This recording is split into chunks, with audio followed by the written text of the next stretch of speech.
بالله من الشيطان الرجيم بسم الله الرحمن الرحيم الحمد لله رب العالمين بارئ الخلائق أجمعين باعث الأنبياء والمرسلين ثم الصلاة وتم التسليم على المبعوث رحمة للعالمين سيدنا ومولانا وحبيب قلوبنا وطبيب نفوسنا وشفيع ذنوبنا أبي القاسم المصطفى محمد اللهم صل على محمد وعلى آل بيته الطيبين الطاهرين المعصومين لا سيما بقية الله العظيم روحي وأرواح العالمين لتراب مختمه الفداء أما بعد فقد قال الله عز وجل في محكم كتابه العزيز بسم الله الرحمن الرحيم بيني وبينكم كفى الله شهيدا بيني وبينكم وأنا عنده علم الكتاب. To hasten the reappearance of our 12th Imam sallallahu alaihi Muhammad wa ali Muhammad. Allahumma salli ala Muhammad wa ali Muhammad. Allah subhanahu wa ta'ala in this beautiful verse of the Holy Quran which shows one of the fadail of Amir al-Mu'mineen sallallahu alayhi, he tells the Holy Prophet in that situation when he was having a dialogue with some of the people of the scriptures that tell them then if they do not believe and they're still adamant and still stubborn قُلْ كَفَى اللَّهُ شَهِيدًا بَيْنِي وَبَيْنَكُمْ وَمَنْ عِنْدَهُ عِلْمُ الْكِتَابِ. That say that Allah is sufficient for me as a witness and He who has the book, the knowledge of the book. Of course, this is well known to be Amir al-Mu'mineen sallallahu alayhi. However, let us look at some of the manifestations of the knowledge of the Imam sallallahu alayhi. Now, I will continue in the context of the lecture that I was talking about yesterday, considering the role of our Imam alayhi salam during the time of the caliphate of the first caliph. And what was his role? Was he totally isolated? Was he given certain importance when there were certain instances happening with the ummah?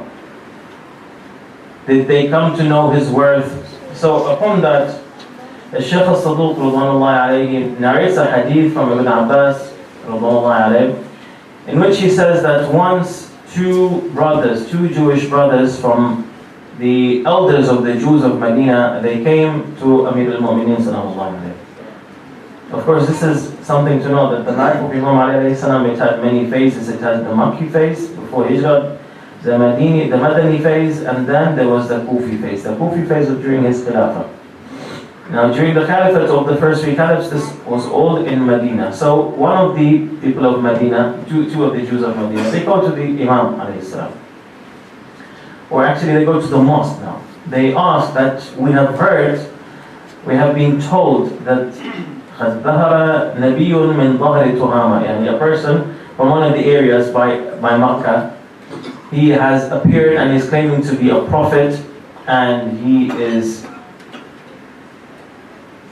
considering what we, the Jews, to believe in as folly or as vain, as incorrect, and he is calling to a new religion. And we are actually afraid that this person, if he continues in his da'wah, that he may wipe out what we believe in.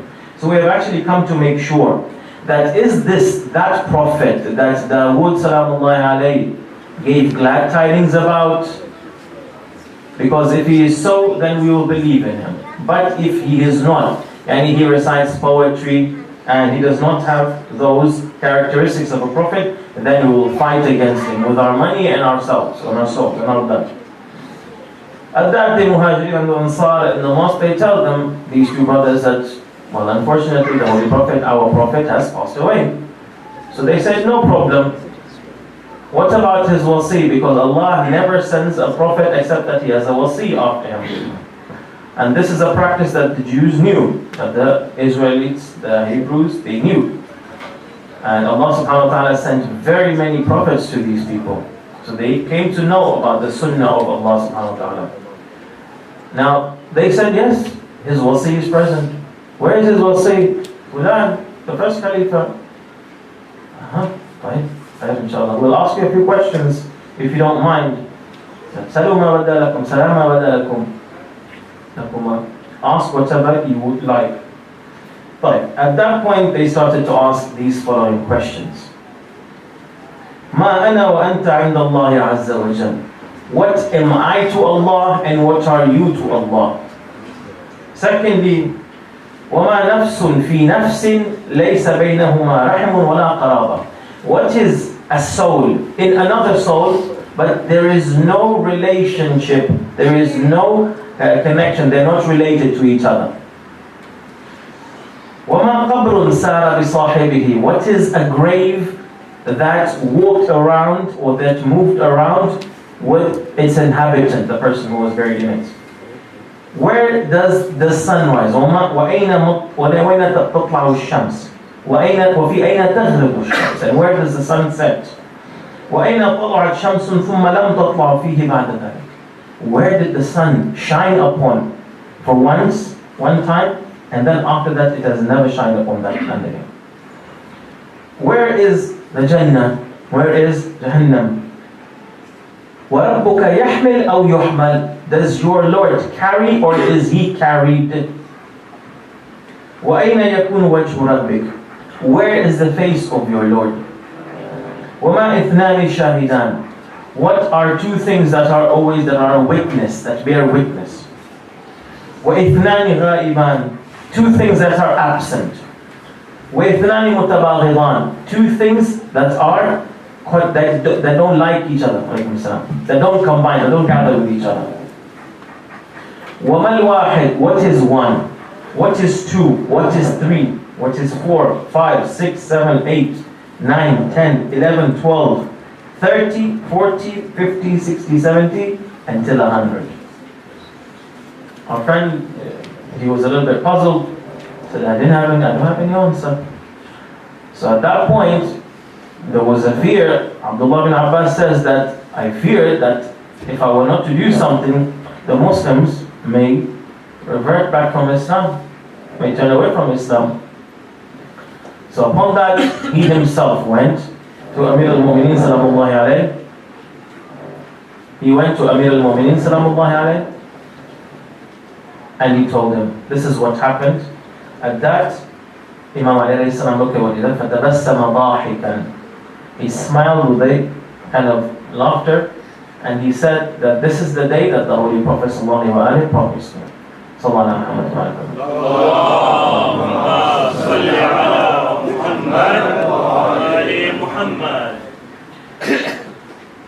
So upon that, Imam alayhi salam goes to the mosque. Now Abdullah bin Abbas relates, he narrates now. I was walking behind the Imam alayhi salam and I was carefully observing the way he walked. He was walking exactly like the Prophet used to walk. Exactly the same way. And when he got to the masjid, he sat in the exact same spot that the Prophet used to sit in when he would speak to his ashab. At that time, Amir al-Mu'mineen sallallahu alayhi told the two Jewish brothers, please come forth and ask what you want to ask. They asked him, who are you? He tells them, I am Ali bin Abi Talib. I am the brother of the Prophet, the husband of his daughter, the father of Al-Hasanain, and I am his successor in all circumstances. And I am the possessor or the person to whom all virtues belong. And I am the secret, I'm the person who holds all the secrets of the Holy Prophet.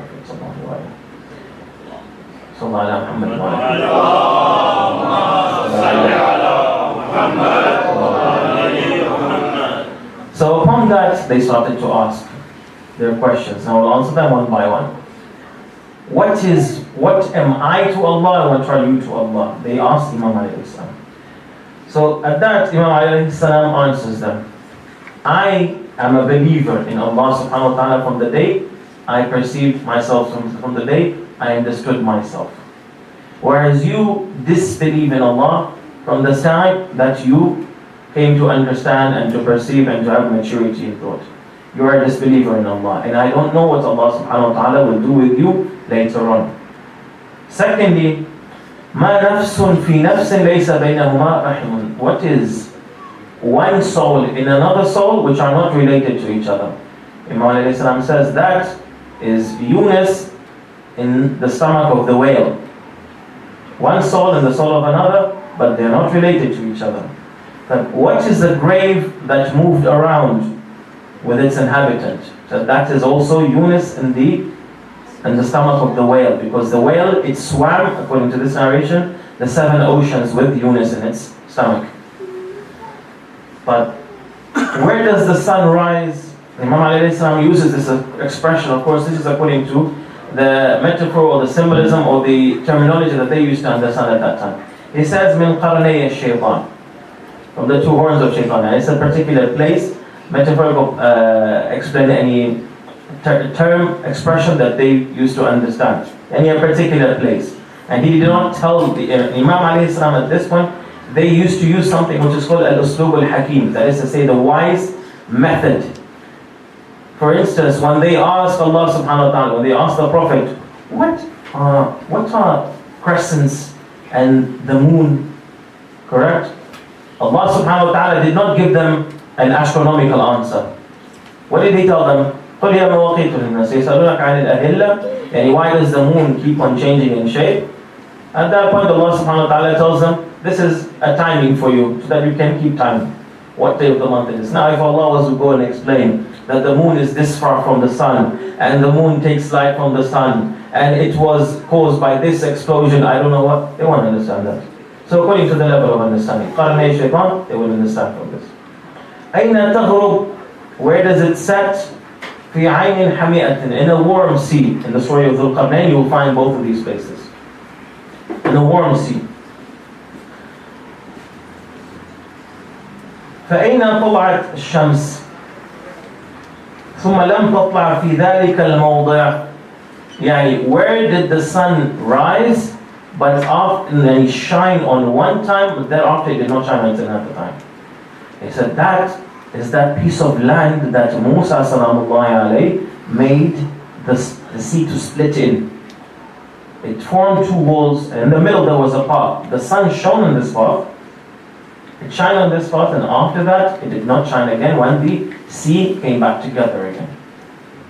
Fine. What about your Lord? Is he carried or does he carry? Imam alayhi salam says that my Lord carries everything with his might, with his power, and nothing can carry him, nothing carries him. Fine. These 2 Jews, they say that what in the Quran, in your Quran, there is that verse that says, Bismillahir Rahmanir Rahim, وَيَحْمِلُ عَرْشَ رَبِّكَ فَوْقَهُمْ يَوْمَئِذٍ ثَمَانِيَةً, and that on that day the throne of your Lord will be carried above them by 8, and by 8 angels. How is that? Isn't your Lord carried according to this verse? So the Imam alayhi salam, again with that uslub al-hakim, with that wise methodology, thinking, logic, he tells them, do you not know that to Allah subhanahu wa ta'ala belongs everything that is in the heavens and the earth, and between them, and what is below the ground? I said, okay, yes, that's true. But, so everything is on the ground then? What you see, everything is on the ground, correct? I said, yes, okay. But that ground is carried by the might of Allah subhanahu wa ta'ala, and according to their simple thinking. You're right. It's carried by the ground, by the might of Allah subhanahu wa ta'ala. And with that might, Allah subhanahu wa ta'ala carries everything. I said, okay. And inshallah you beat us. Where is the Jannah? Then they asked the Imam alayhi salam. The Imam says the Jannah, and where is the fire? Where is the fire and where is Jannah? The Imam salamullah replies, Amma al-Jannah fa fi as-sama. The Jannah, it is in the skies, in the heavens. What about fire? It is on the earth. And nar fi al-ard. Ayna yakunu wajhu rabbik? Where is the face of your Lord? Are there no verses in the Holy Quran that said the face of your Lord? The face of your Lord, the essence of your Lord, according to the exact understanding. But according to the literal word, it says wajhu rabbik, the face of your Lord. Where is the face of your Lord?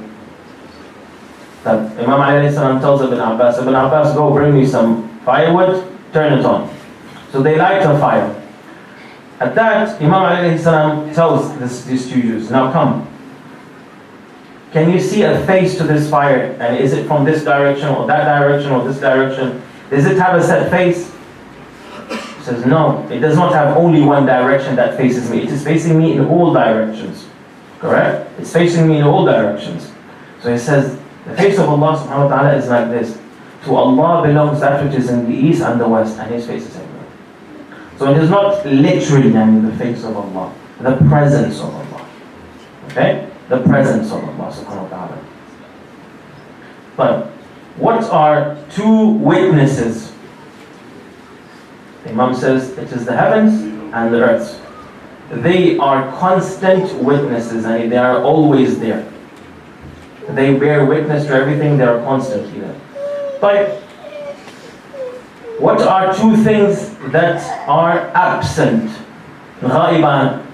The Imam says it is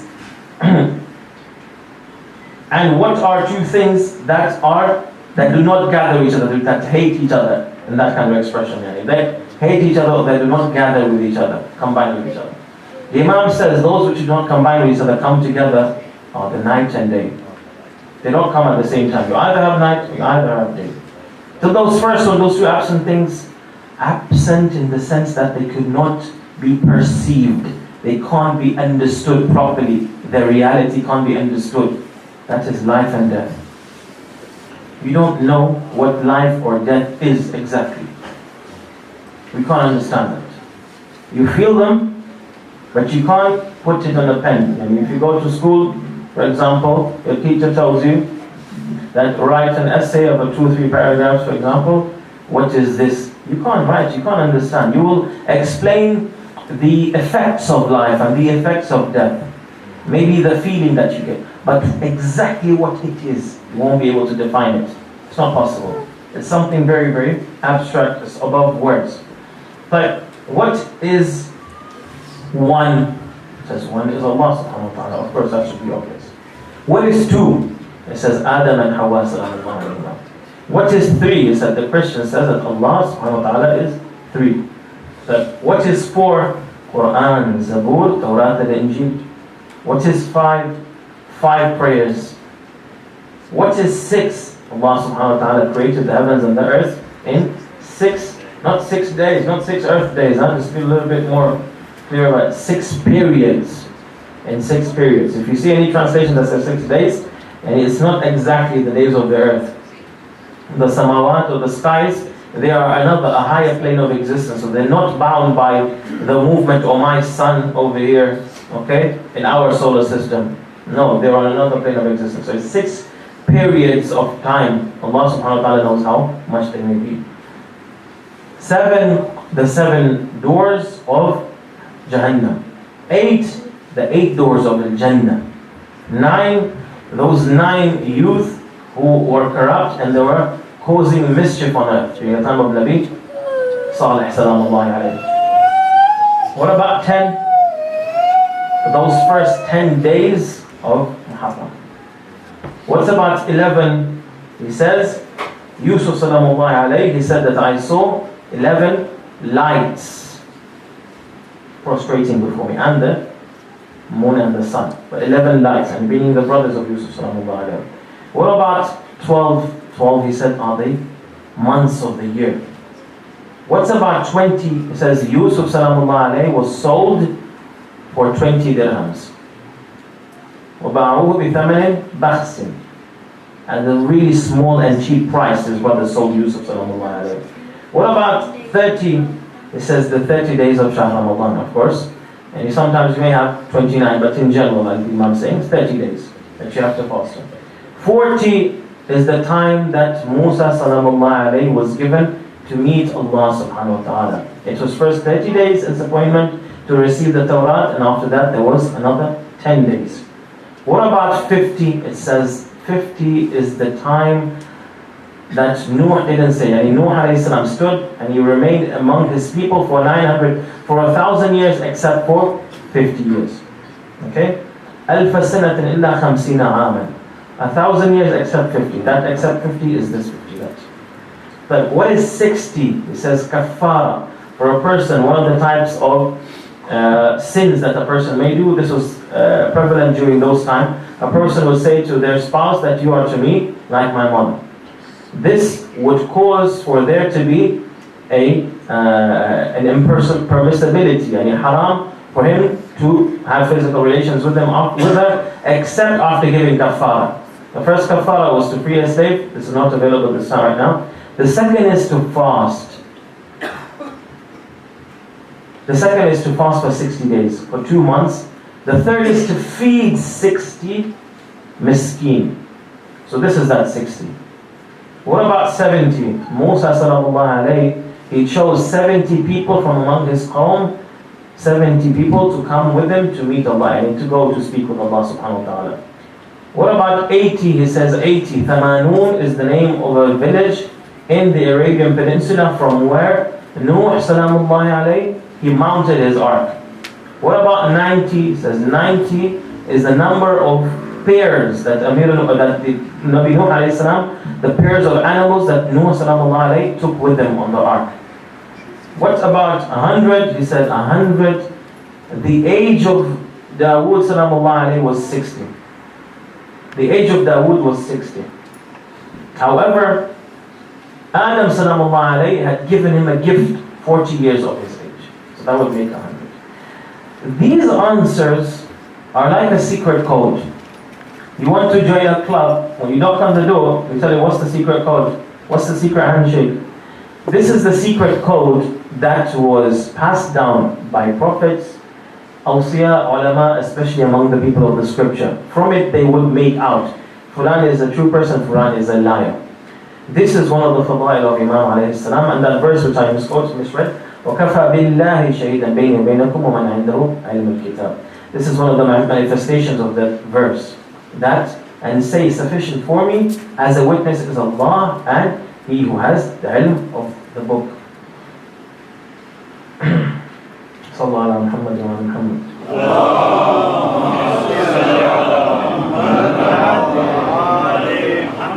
Turn off the lights, please. Just remember Amir al-Mu'mineen salamullahi alayhi. After Imam alayhi salam, he was martyred. After the Imam salamullahi alayhi was buried, the memory of Imam Ali alayhi salam remembered. And Imam alayhi salam, he was with all of his children. If we go to the day of Ashura, if we go to that night of 11, after the martyrdom of Imam Hussein salamullahi alayhi, we see that the enemies, they had come and they had set fire to the tents of the women, and that some of the children of Imam Hussein salamullahi alayhi, they had fire in their clothes. The small Ruqayya salamullahi alayha, Sayyidah Sakina, she was going from one tent to another and she was running with fire on her. At that, this narrator Hamid bin Muslim, he came to her, he wanted to try and turn off the fire and she would not let him touch her. She tells him, "Oh Shaykh, Ya Shaykh, oh Fulan, are you with us or against us?" He tells her, "I'm neither with you nor against you." She tells him, "Oh Shaykh, have you read the Holy Quran? Have you read that verse? وَأَمَّا الْيَتِيمَ فَلَا تَقْهَرْ." That that do not suppress, do not oppress the orphan. I am the orphan of Hussein. I ask you, there is a grave we have in Najaf. Can you take me to there? He tells her, "Oh child, there is such a long distance from here to Kufa. Where can I take you?" And she tells him, "Please take me to my father."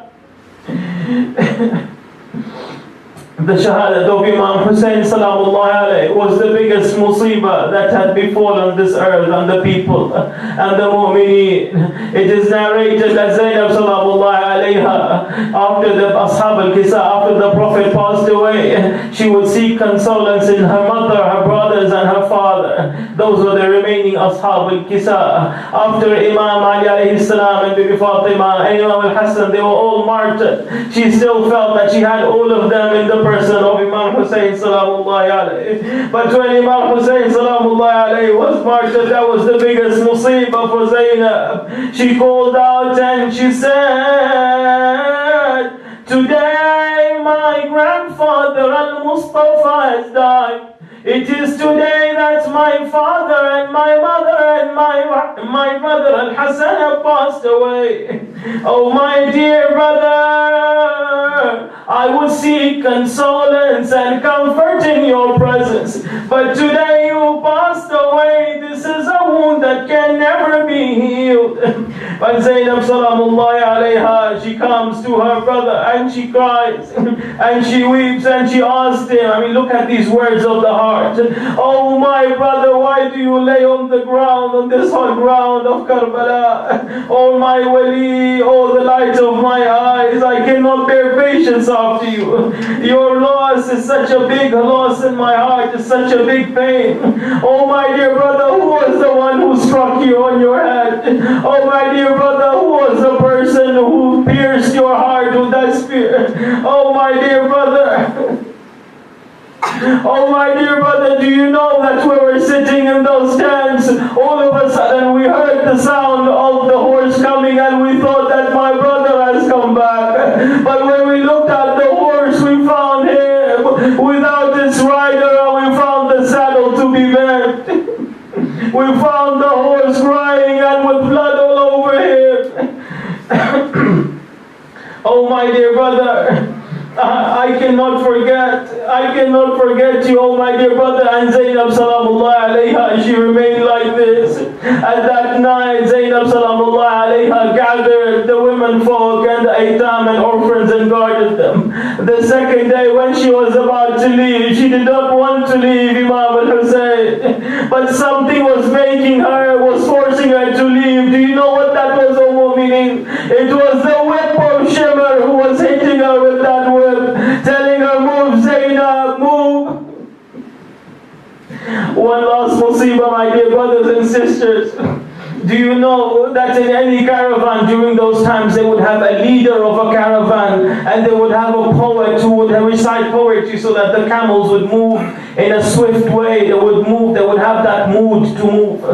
During the time of coming to Karbala, the person who was the leader of the caravan was Imam al-Hussein, and there were others who were reading poetry during that time. But I tell you, do you know who was the leader of the caravan right now? The leader of the caravan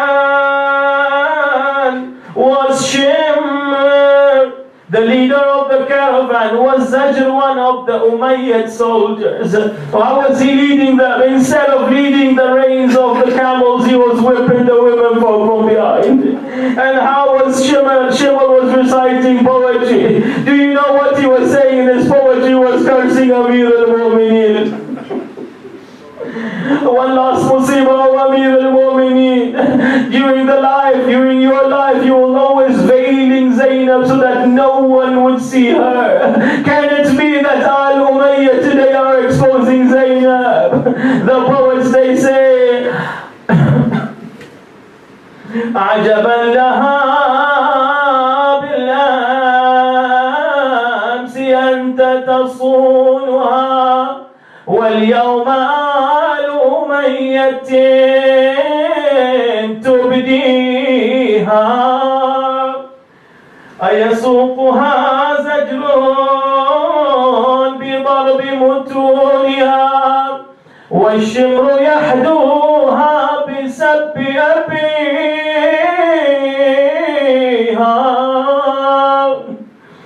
إنا لله وإنا إليه راجعون وسيعلم الذين ظلموا آل محمد أي منقلب ينقلبون والعاقبة للمتقين. ما تنسى